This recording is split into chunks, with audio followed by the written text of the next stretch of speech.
هاتوینەتە گوندی یاڵانقۆز. لێرە قوتابخانەیەکی بنەڕەتی هەیە کە گرنگی بە پەروەردە ئەدات بۆ پێگەیاندنی نەوەیەکی ژینگە دۆست. ئەم قوتابخانەیە بەسەر دەکەینەوە و مامۆستایان و قوتابیان دەدوێنین بۆی کە بزانین چۆن گرنگی بە بابەتە ژینگەکان دەدەن و چۆن کار لەسەر پێگەیاندن و تێگەیاندنی قوتابیان دەکەن و چۆن کار دەکەن لەسەر پێگەیاندنی نەوەیەکی ژینگە دۆست. لەگەڵمان بن.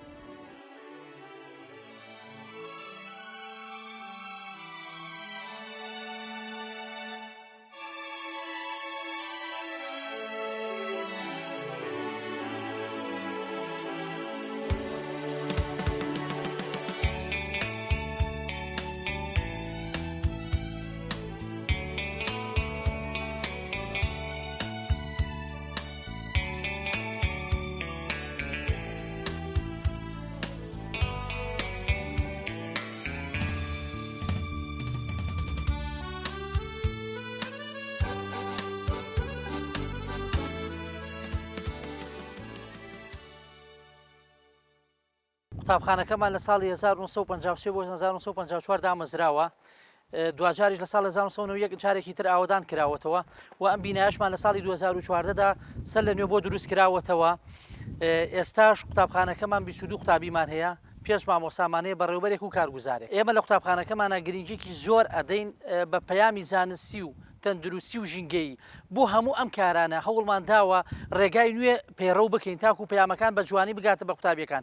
بۆ نمونە ئێمە گەرمانێ پەیامێکی ژینگەی بە قوتابیەکان بگەێنین لە ڕێگای وێنەکردنەوە یان لە ڕێگای شانۆگەریەوە یان لە ڕێگای چالاشی کرداریەکان و لە قوتابخانەکاندا ڕاهێنانیان پێ دەکەین و تاکو لە داهاتوودا دۆستی ژینگە دەربچن. بۆ ئەوەی کە قوتابیەکان دۆستی ژینگە دەربچن هەوڵمان داوە سەرەتا لە ڕێگای چاندنی نەمام هەر قوتابیەک نەمامێکی خۆی هەیە، دارزەیتونێکی خۆی و ناوی خۆی لەسەرە تایبەتە بۆی کە چی کاتێ پێویستی کرد ئاوی دەدا خزمەتی دەکات.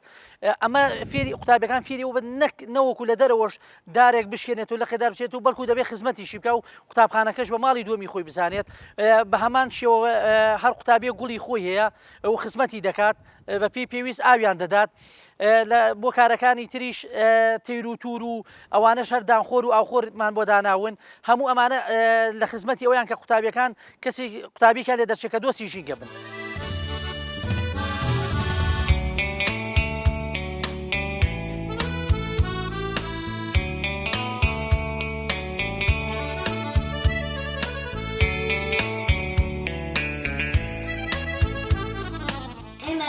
ماڵەوەین بۆ قوتابخانە پێڵاوەکانی ماڵەوەمانە گۆڕین پێڵاوەکانی مەکتبمانە پێکەین کاشڕینەوە پێڵاوەکانی ماڵەوەمانە پێکەین پێڵاوەکانی مەکتبمان لە مەکتبدانی.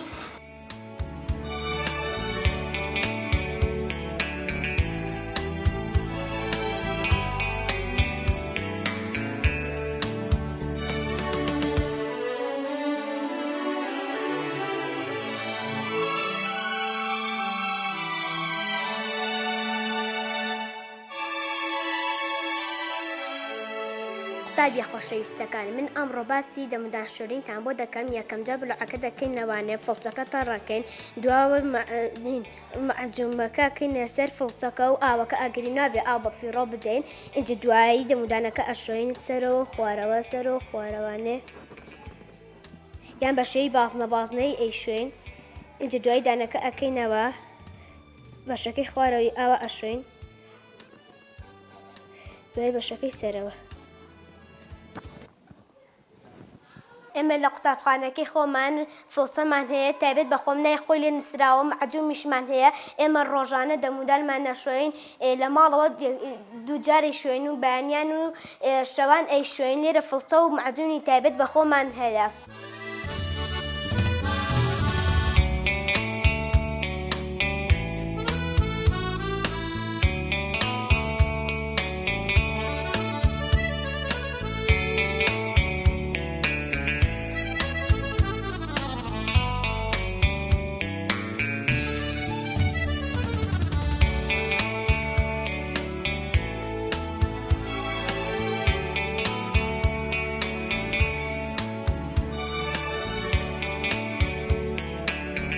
من نام هۆگرە دەبێت تایبەت بە خۆم هەیە کە ناوی خۆمی لەسەرەوە هەروەها ئینجانی خۆم هەیە کە ناوی خۆمی لەسەرە دوو ڕۆژدارێک ئێمە گوڵەکانمان ئاو دەدەین ئێمە دوو ڕۆژدارێک گوڵەکانمان ئاو دەدەین بۆی سیس نەبن لە ماڵیشەوە ئاویان دەدەین داوا کارم ژینگەی کوردستان بپارێزین.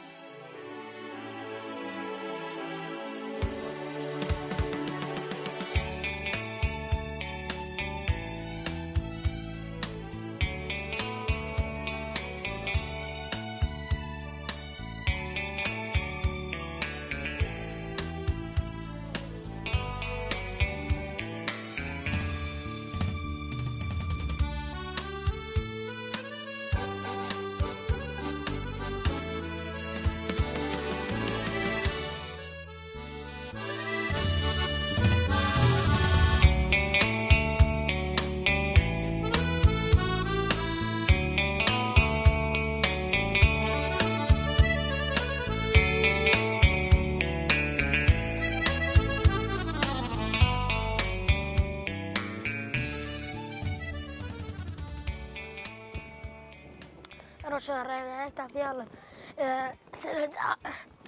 ڕۆشتێ گەنم و ئەو بۆ چۆنەکان دانین بۆیە نەبرن لە مناڵانش ئەو ناڵانەی تریش ئەو شتە ئەبێ ئەو گەرمدا بنێن بۆ چۆنەکان تاوەکو نەمرن.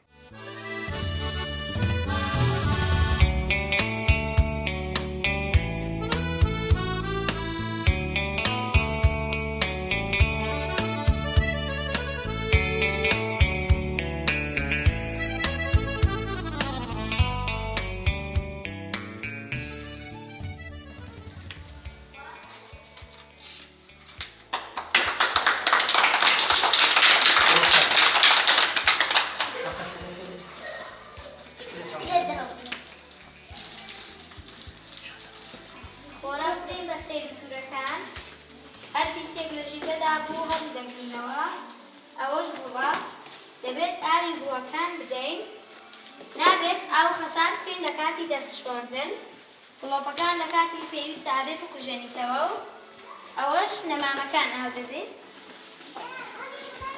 باسی خوێندنمان هەیە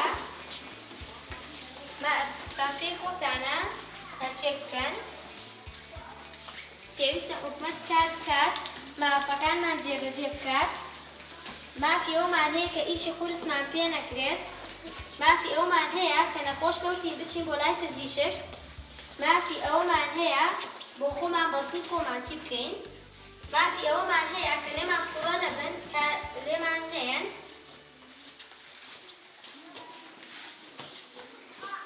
مافی ئەوەشمان هەیە کە پاسکی لێ بخۆین کە یاری بکەین باڵە باشە گوڵە جوانەکان؟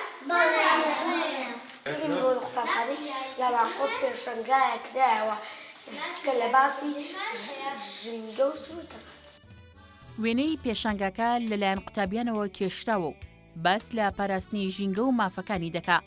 لە دانانی وێنەکان ئیدارەی قوتابخانەکە ڕەچاوی ئاستی باڵا و بینینی قوتابیەکانی کردووە تا بتوانن بە باشی وێنەکان ببینن.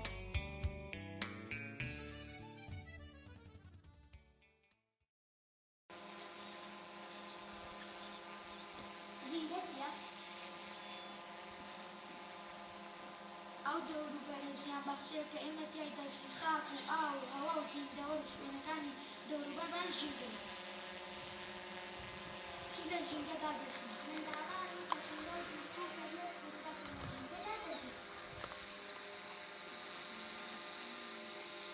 دەبەی لایۆنی بخۆی ئاو و زەرکی عەلاقە و ئوتوی بیستی و کافەس دەخەینە ناو سەلەی تایبەتە پاشماوەکان.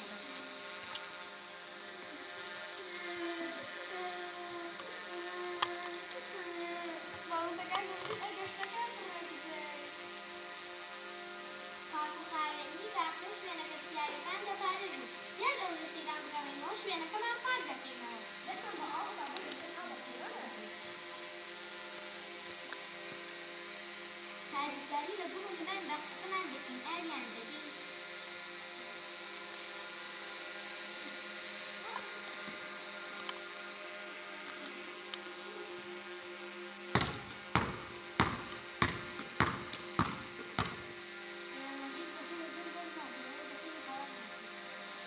بۆ ئاژەڵەکانمان خۆش دەوێت ئاو وەلاتیان بدەین. پێویستە باڵندەکان ئازاد بن.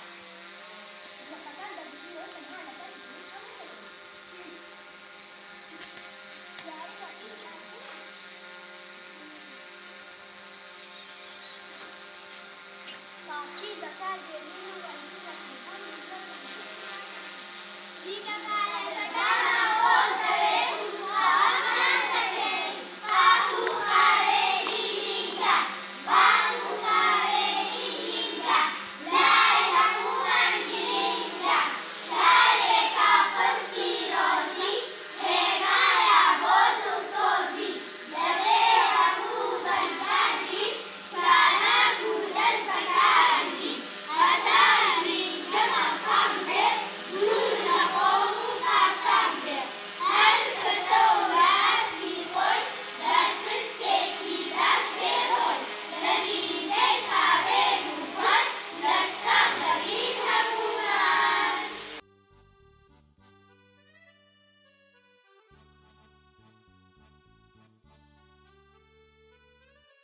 بەهای پەروەردەی ژینگەیی لە گەشەپێدانی منداڵان ئەزموونێکی گرنگە و یارمەتی منداڵ دەدا بۆ هەستکردنێکی ژیرانە بە جیهانەکەیان.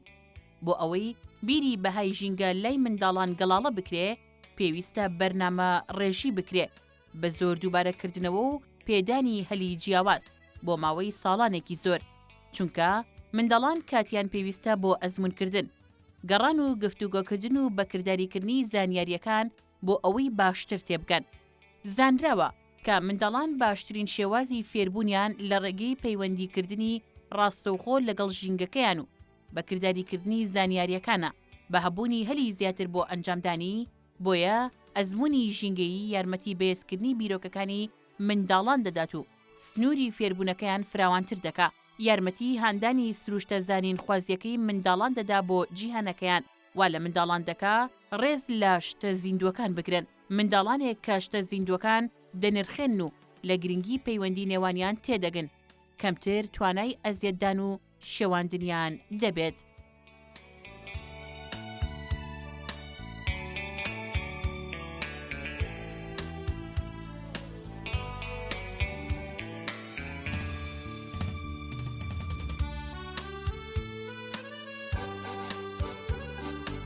سڵاو قوتابی خۆشەویستەکان، چۆنن؟ ئەمڕۆ باسی یاساکانی پێکەوەژیان و ژینگەتان بۆ بکەین. بەڵێنبردنە سەر سیمای مرۆڤی ڕەوشت بەرزە، پێویستە هەمیشە ڕووخۆش بین. سەلامکردن و وەڵامدانەوەی سەلام لە هەڵەی بەرامبەرەکەمان دەبورین. پێویستە گومانی خراپ بە خەڵک نەبین و قسەی بەرامبەر نەبڕین. لەبەر ئەوەی ژینگەیەکی پاکمان هەبێت، دەبێت ئەو شتەی لە ژینگەیان کەوتبوو هەڵیگرنەوانە و نێڵن ژینگەکەمان پیس بێت تا خۆشمان و ژینگەکەشمان پاک بێت و تەندروست بین. پابەندی یاسا و ڕێنماییە ژینگەییەکان بین.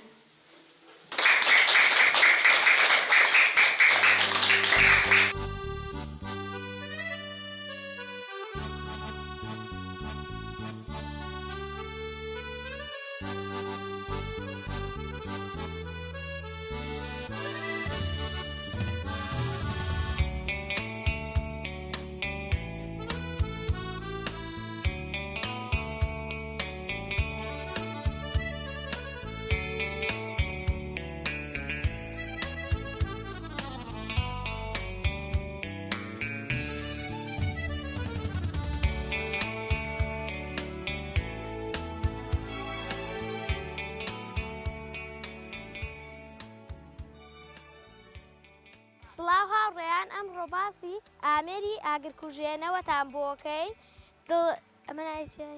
ڕاکێشانی بزماری سەلامەتی لە نزیک ئاگرەکە بە دووری 2 مەتر ئاراستەکردنی دەمی سۆندەی ئامێرەکە بۆ بنی ئاگرەکە، دەستنان بە دەستەکەیدا و کوژانەوەی ئاگرەکە، دڵنیابوون لە کوژانەوەی ئاگرەکە بۆ ماوەی 2 خولەک. ژمارەی ئاگرکوژێنەوە 115.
ڕاستیش ئەوە تیکە ناتی خەوتی هۆشتی نەکە یەکدان دوان تیکە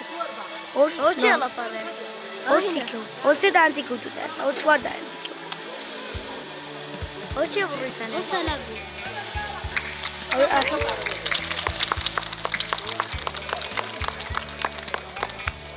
بژی ئەمە کابرانە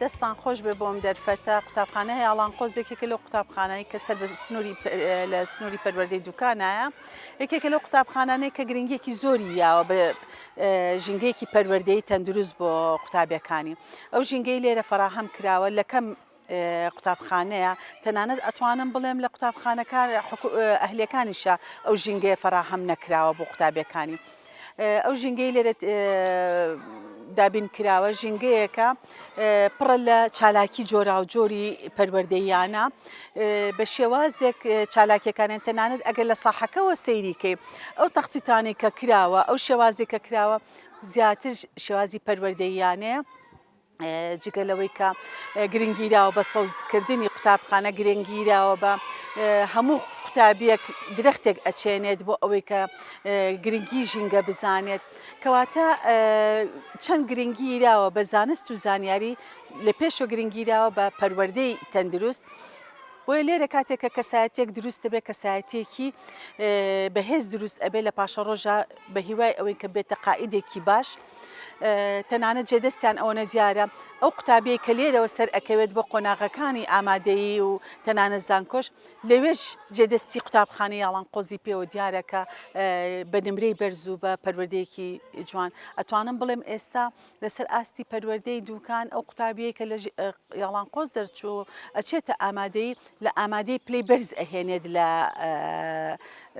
نمرەکەیە و ئەچێتە زانکۆ کەواتە ئەو ژینگە تەندروستێ وای لێ کردو کە ئەو قوتابیە بەو شێوازە دەرکەوێت لە قوتابخانەی ئاڵانقۆز ئێمە بنەمای سەرێکی ئێمە پەروەردەکردنە دواتر فێرکردن پەروەردەکردنی تاکێکی کۆمەڵگە لەسەر شێوەی بنەمایەکی تەندروست واکەکە پەیامەکەی خۆیمان کە ئەمانەوە بانگی بیگەینێ ڕووی فێرکردنەوە بە تەواوەتی بیگەینین بە شێوەی کردداری ئەمە زیاتر کارەکەین لەسەر ئیشەکان تەپیانە یاخۆ لەسەر ئەو فێرکردانی ئەو کتێبەکان کە لە مەنهەجەکانیشان هەیە ئێمە کردومانە بە کرددار زیاتر کرددار پێیڕەوەکەین ژینگەکان سەرەتاوەتە قوتابەکەمان وا لە هەڵڕاهێناوە نای خۆمایمان نووسیوە لە هەر ئینجانەیەکە و تایبەتمان کردو بە قوتابی خۆی ئەبێ ڕۆژانە بیپارێزێ ئاوی بدات ئاگەی لێبێت ئەوەیەک لە خاڵەکان دووەمین ئەوەیە کە ئێمە دانن بۆ چۆلەکەکان ئامان ئەدەنێکە ئاگاداری زیندەوەرەکان ئاگاداری چۆلەکە و ئەو هەروەها پشیلەکان کە کێوین دێنە ناو مەکتەبەکەوە.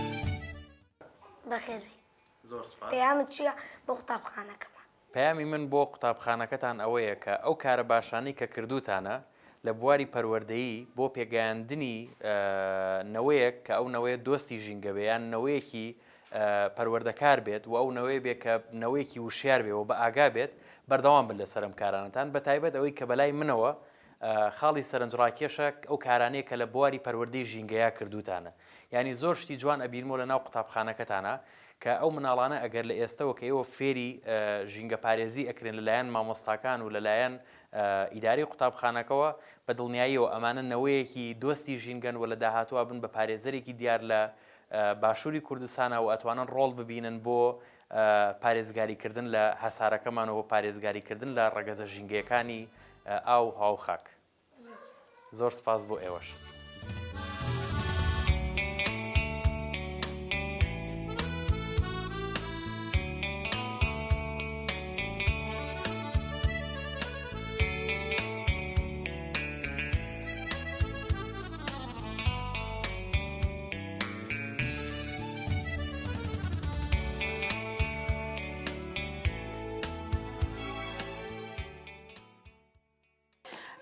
قوتابخانەی ئاڵانقۆز نمونەیەکی زۆر جوانی پەروەردەیی و زانستیە.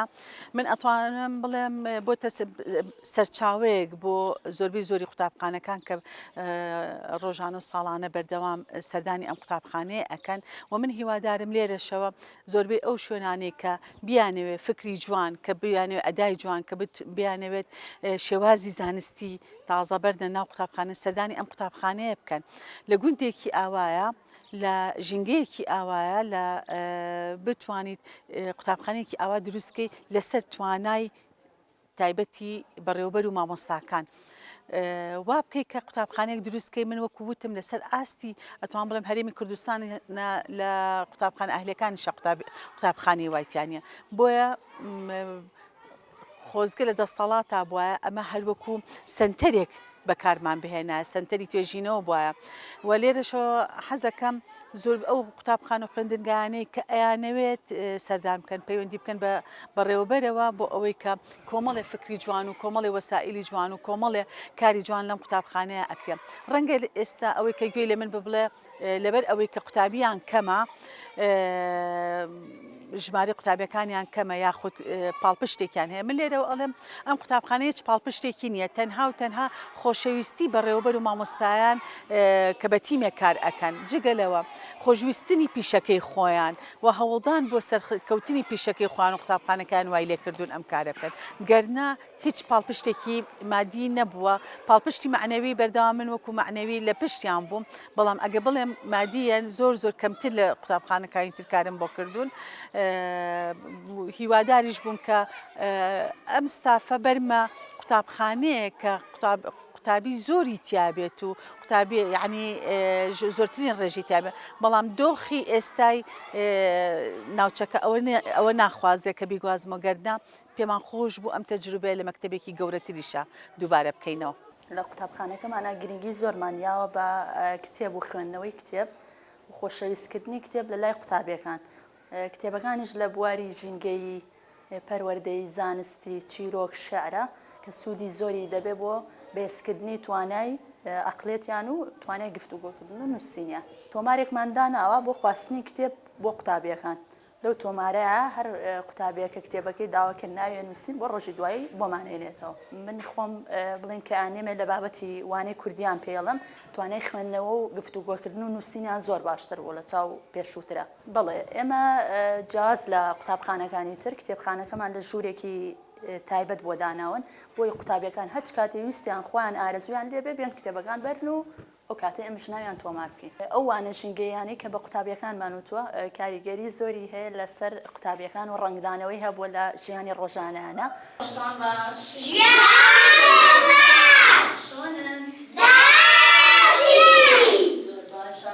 وانەی چەندە ماوانەیە؟ وانەی یەکەم من چی فێڵێم؟ کوردی ئێستا نووسی کوردی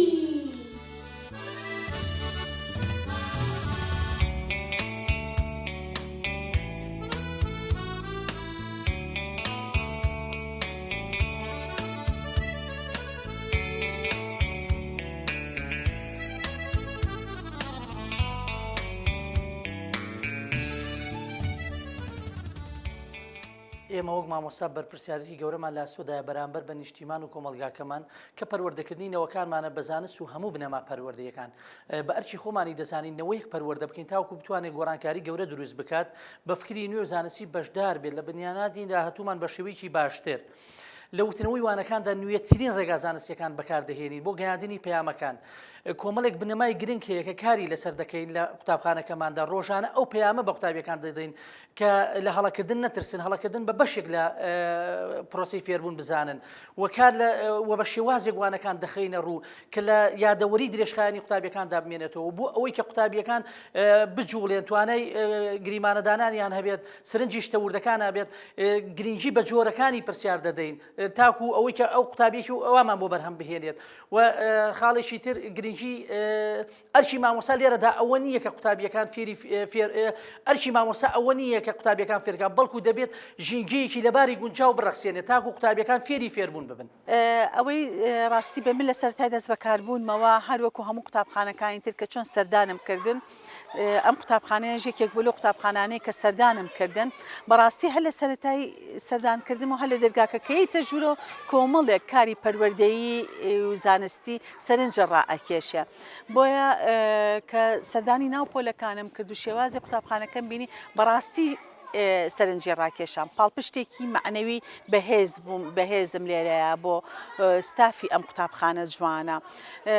لەبەرەوە هەمیشە جێدەستیان دیارە و ئەو کەسانەشی کە بە هەوڵ و ماندووبوونی خۆیان ئەتوانن بەرهەمێک بێنن پێویستە هەمومان پاڵپشتیان بکەین، معنەویەن و مادیەن. وەکووتم من زیاتر معنەوی توانیمە پاڵپشتیان بکەم چونکە لە دۆخێکی بە ئیدارایی خراپە تێپەڕیوین ئێمە ئەم چەند ساڵە نەمتوانیوە کە بە پێی پێویست هاوکاریان بم.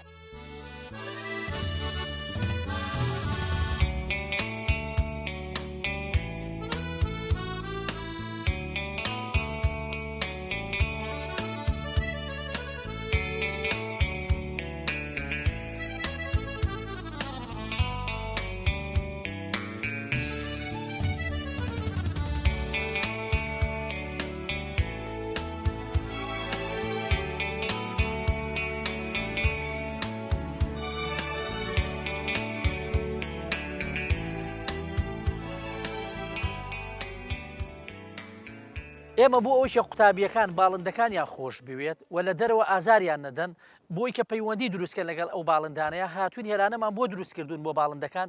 لێرەدا باڵندەکان هێلکەیان کردووە و بەشکەیان دروست کردووە، ئاوخۆر و دانخۆرمان بۆ داناون، خۆ قوتابیەکانیش دانیان بۆ هێنن، ئاویان بۆ هێنن لە ماڵەوە. جۆرە پەیوەندیەک دروست بووە لە بینی باڵندەکان و قوتابیەکاندا کە زۆر ئێمە خۆشحاڵ دەکات ئەو پەیوەندیە.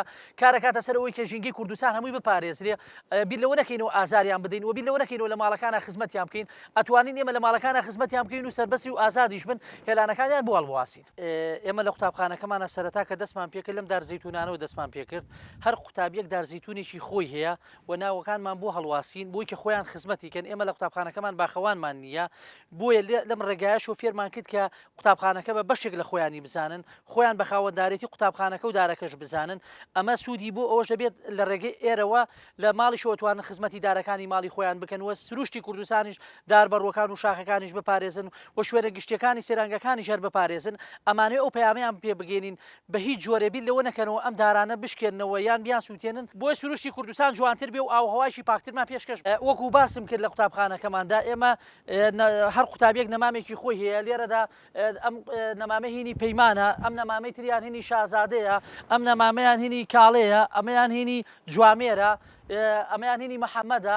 هەر قوتابیەک ناوێکی لەسرە، هەمویان خۆیان چاندویان و خۆیان ڕواندویانە. خۆشبەختانە ئێستا گەورە بوون و قوتابیەکانیشمان گەورە بوون، هەوڵمانداوە قوتابخانەکەمان دۆستیژی گەبێت. لەبەر ئەوە پێڕەوی ئەومان کردووە هەر شوێنێک گونجاو بێت بۆ داڕواندن و ڕێگە پێدراو بێ بۆ سەوزایی. ئێمە بیرمان لەو کردووە و هیچ شوێنێکمان بە بەتاڵی بەجێ نێشتووە، سەرجەمیان بەدار و درەخت سەوزمان کردووە.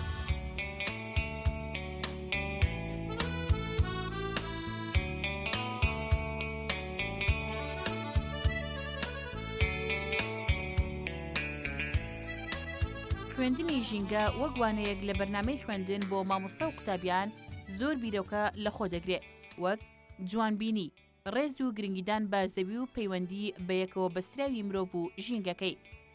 کاتێک جیهان قەرباڵغتر و پیستر بووە، کاتێک ژیانی زۆرێک لە گیانلەبەرەکان و ڕووەکەکان کەوتۆتە ژێر هەڕەشەی تێکچوون و لە ناوچوونەوە، ڕۆڵی مرۆڤ لە پاراستنی زەوی دەکرێت بەهێز بکرێتەوە.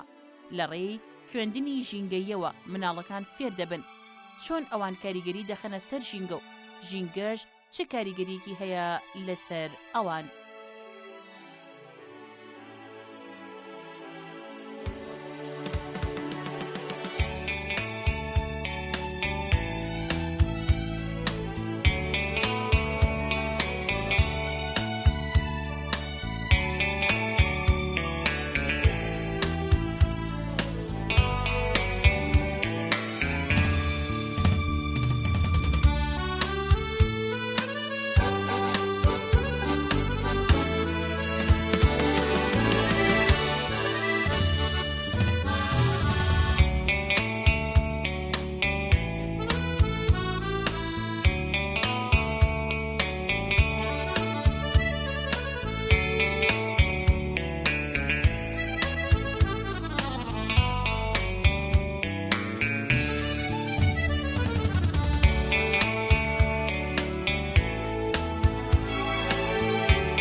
ئەگەرچی تا ئێستا وەزارەتی پەروەردە نەیتوانیوە کە ژینگە بکات بە پرۆگرامێک لە ناو ناوەندەکانی خوێندن، بەڵام لەم قوتابخانەیەدا بە شێوەی تیۆری و پراکتیکی ژینگە وەگوانەیەک دەخوێنرێت.